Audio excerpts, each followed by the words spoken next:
Hello sa mga palangga, breaking news. Nagsalita na si Zaldico at nilaglag na nga si Bangag Jr. So mga kababayan, napakaganda ito in preparation sa November 16, 17, 18. Kaya talagang matatanggal na. Sigurado tayong matatanggal na si Bangag Jr. At on time, si Zaldico ay nagsalita na, umamin na talagang inutusan siya na nakawin ang pera ng bayan. So ito pakinggan muna natin bago natin magbigay tayo ng komento. Breaking news, 21 minutes ago lang, nag-release ang mga media ng video ni Zaldico. At umamin siya dito na talagang si Bangag Jr. ang nasa likod lahat ng pagnanakaw. Here we go.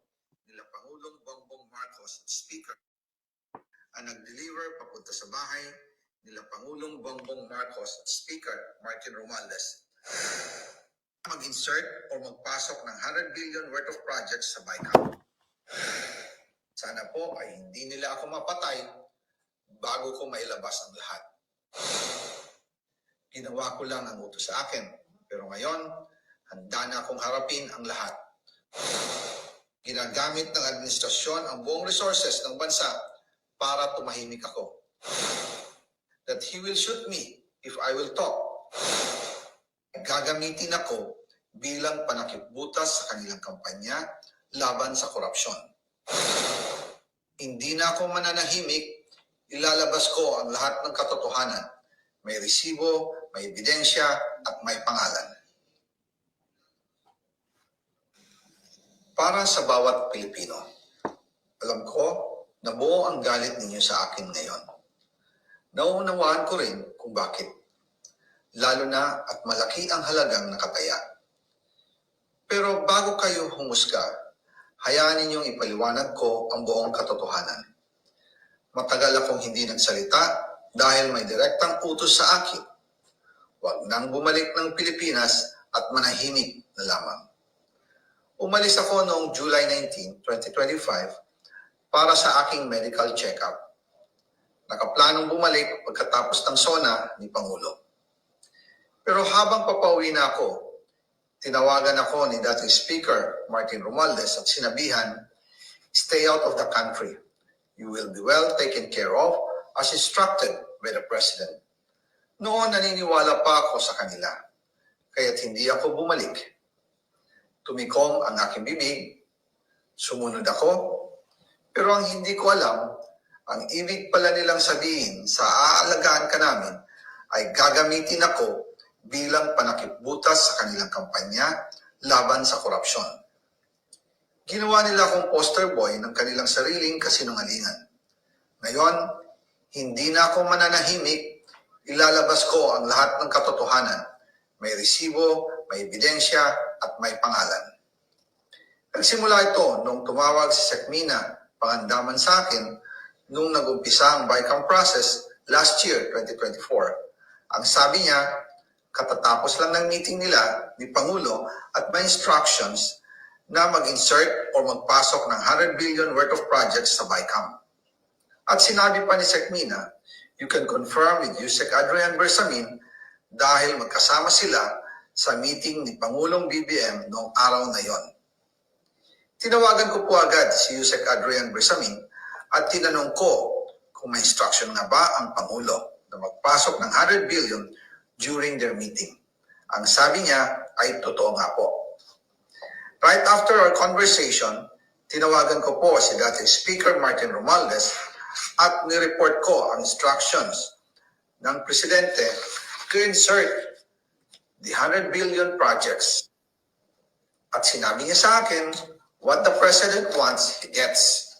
After ng ilang araw, nag-set po ng meeting si Sekmina Pangandaman at Yusek Adrian Bersamin sa amin ni dating Speaker Martin Romualdez sa Aguado Building in front of Gate 4 ng Malacanang at nandun din po si Yusek Jojo Cadiz.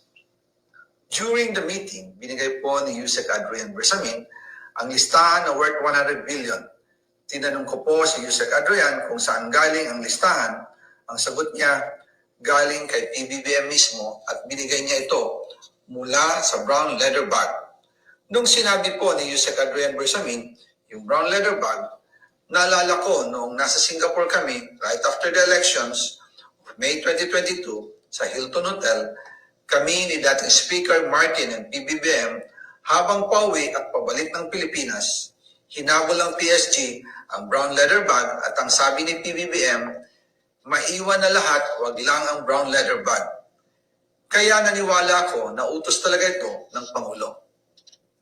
Pagkatapos ng ilang araw, I informed sina dating Speaker Martin Romualdez, Sakmina Pangandaman, Yusek Adrian Bersamin, and Yusek Jojo Cadiz na kung pwede 50 billion lang ang ipasok sa program funds dahil sa sobra ang DPWH funds versus sa DepEd. In practice, hindi pwede na mas malaki ang budget ng DPWH kaysa edukasyon. And yung balance na 50 billion, ilagay na lang sa unprogram funds for the 2025 budget. Dahil Office of the President din ang nagre-release ng lahat ng unprogram funds. Pagkatapos ng isang araw, tinawagan ako ni Sekmina at sinabi ang mensahe ng Pangulo, ipasok ninyo yan dahil pinangako na sa akin ni Speaker Martin yan at hindi na pwedeng baguhin. Kumbaga, ang utos ng hari hindi pwedeng mabali. Again, I informed the Speaker and asked clearance about the instructions ng Pangulo. At ang sabi niya, wala tayong magagawa. Kaya po nagtataka ako kung bakit sinasabi ni Pangulo na hindi niya makilala ang budget. Samantalang lahat na binawas at dinagdag sa mga ahensya ng gobyerno ay humihingi ng approval sa kanya si Sekmina Pangandaman. Ayan. Mga palangga, part 1 yun. Oh my God. This is it, pansit. Mga kababayan, so totoo, lahat ng sinabi, although part 1 pa lang yan, nabanggit yung Aguado, tama yung sinabi ko sa inyo, yung in-expose ko sa inyo, dito sa flood control na ito, kumanta na si Zaldico.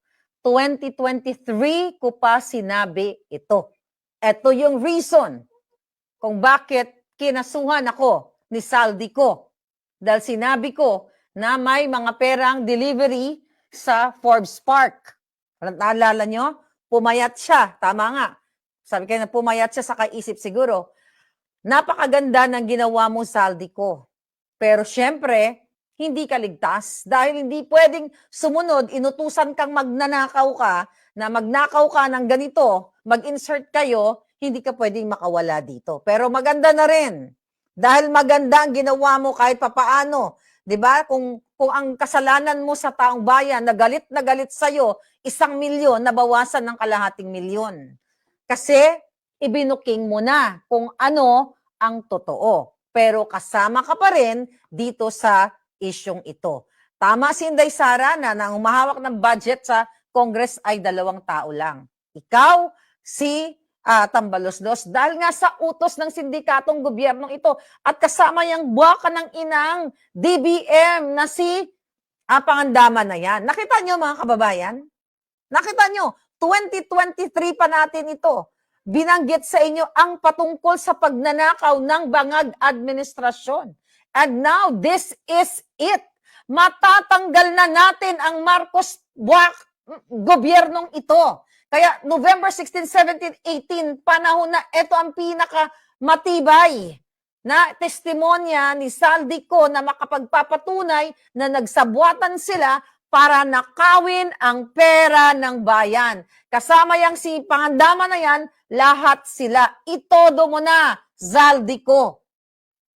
Para mabawasan ang kasalanan mo, kung anong nakuha mo, isoli mo sa taong bayan. Baka sakali, mapatawad ka pa kung isusoli mo. Pero maganda, the best in the West ang ginawa mo. Ngayon, ano na, AFP, PNP, sabi nga ng ating mga kababayan. Doon, kasi first part pa lang to palangga, meron pa siyang, meron siyang part 2. Doon sa unang salvo niya, sinasabi niya doon, ang nag-deliver ng, may sinabi siyang Aguado. Yun yung binanggit ni Orly Guteza. 'Di ba? Na nag-deliver sila doon sa Malacanang. Pero sinasabi ni dito ni Zaldico sa kanyang pasabog, nagkaroon ng meeting, 'di ba, doon sa Aguado building sa Malacanang. So mamaya isa-isahin natin. Pero na best Christmas for Filipinos, sabi ni Meli, yes. Panahon na para patalsikin ang mga kawatan. Maniniwala ka kay Zaldico dahil nga sanggang dikit sila ni Romualdez. Maniniwala ka na nagipit na si Zaldico dahil nilaglag na siya na ang poster boy nga siya, di ba? Sinabi niya, siya na ang dinikdik lahat. Might as well, isama niya na ang nag-utos sa kanya sa pagnanakaw. Yes, vindicated si Gutesa, vindicated si Maharlika, dahil ito'y magagamit ko rin sa kaso laban kay Zaldico. Kung hindi siya aatras sa laban. Di ba? Unless na lang umatras siya. Dahil ngayon, itong pag-amin niya, mga kababayan, ito isa sa nareklamo, ito isa sa sinano siya akin, dinefame ko daw siya. Ako daw ay sinira ang kanilang pangalan nung sinabi ko na siya ay yung bahay dun sa Forbes Park ay pinagdidelibera ng pera. So ngayon, Zaldico, mag-isip-isip ka na. I think mapapatawad ka ng taong bayan. Okay? Mapapatawad kita pag isoli mo ang mga nakuha mong parte dito sa pag-amin mo, dito sa budget insertion na ito.